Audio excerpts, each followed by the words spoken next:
Going on, guys? Welcome back to my channel. Okay, so in this video, right, I'm gonna be talking about an experience that I recently had with one of the delivery platforms. I'm not gonna mention which one, but it was not a good experience, and pretty much it was their fault, even though they were blaming me.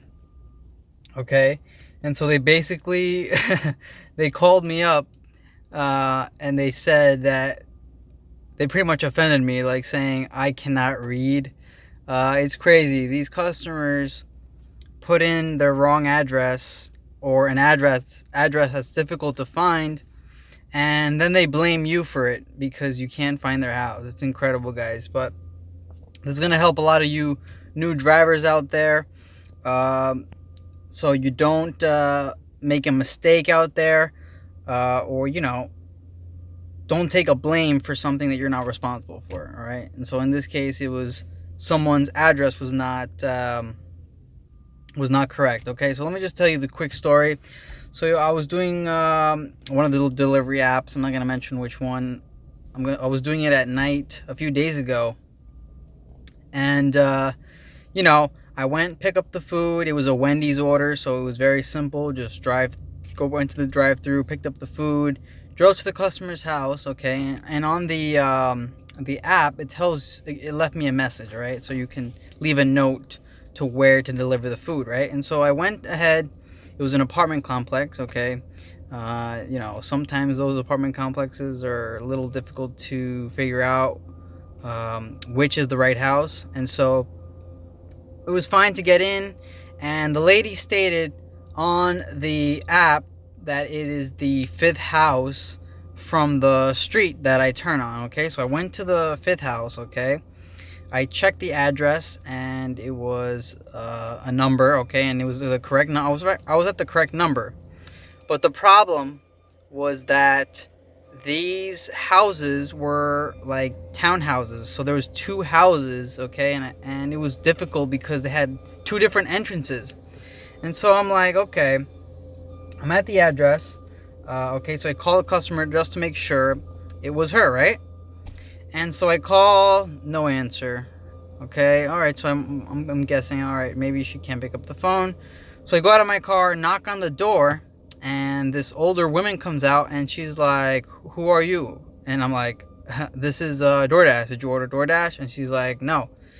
And she was very confused, and so that was not the right house. Okay, so I say, let me go back in my car. Let me give her another call because I left my phone in the car, right? And let me give her a call, see if she can pick up now. Okay, so I ring her up.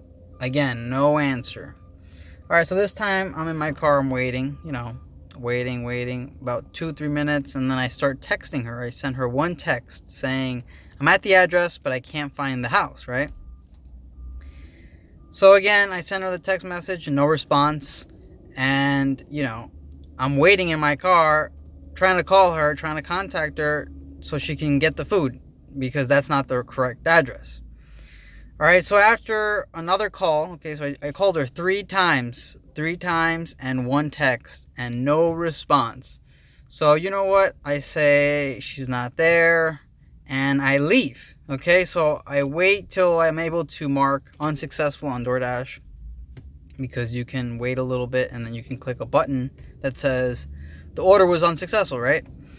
And so that's what I did. And after I did that, I get a phone call like 2 minutes after. I'm driving, I'm way past their house, way past everything. She calls me up, and first thing she says, you couldn't find my house.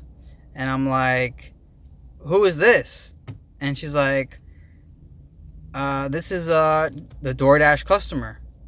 And I tell her, I called her several times. I could not find your house, and I marked the order as unsuccessful.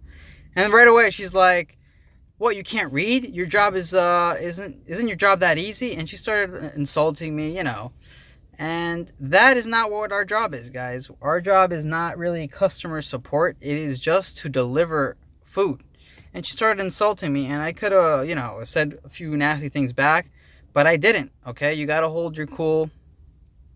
The order was already unsuccessful, and she's trying to yell at me, claiming that it was my fault, that I couldn't find her house, even though I call her 3 times and I leave a text message, all right, it's unbelievable. You know, these people, they order food and they don't answer the door, or they don't answer their phones. It's crazy, guys.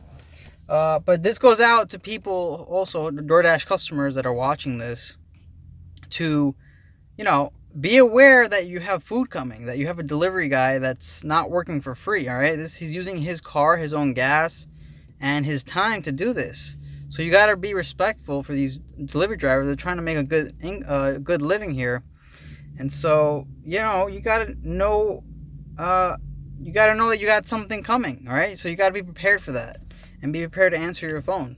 So this was totally unacceptable on the customer's part, because she put in the wrong address, okay, and she did not answer her phone. So this was obviously not my fault. I didn't get any response from the company, but yeah, I just kind of went away, and it didn't really affect anything because I marked it as unsuccessful. But yeah, guys, this is just a video on to be aware that this can happen, that you can have an incorrect address, but make sure that you call the customer, you have a good communication with them before you go ahead and cancel the order, because I did nothing wrong on this part, all right? And she was insulting me, blaming me for all this on the phone, and I just hung up, guys, to be honest. I could not deal with that, especially while I was driving. I could not just talk to her back, okay? So I just hung up the phone, and I said, you know what? It's not my problem. Alright, guys, so this is just a video here. This is Raf from Hustle and Drive, and I hope you like this video. Like, comment, and subscribe to listen to more of these videos, okay, guys? So I will see you guys in the next video.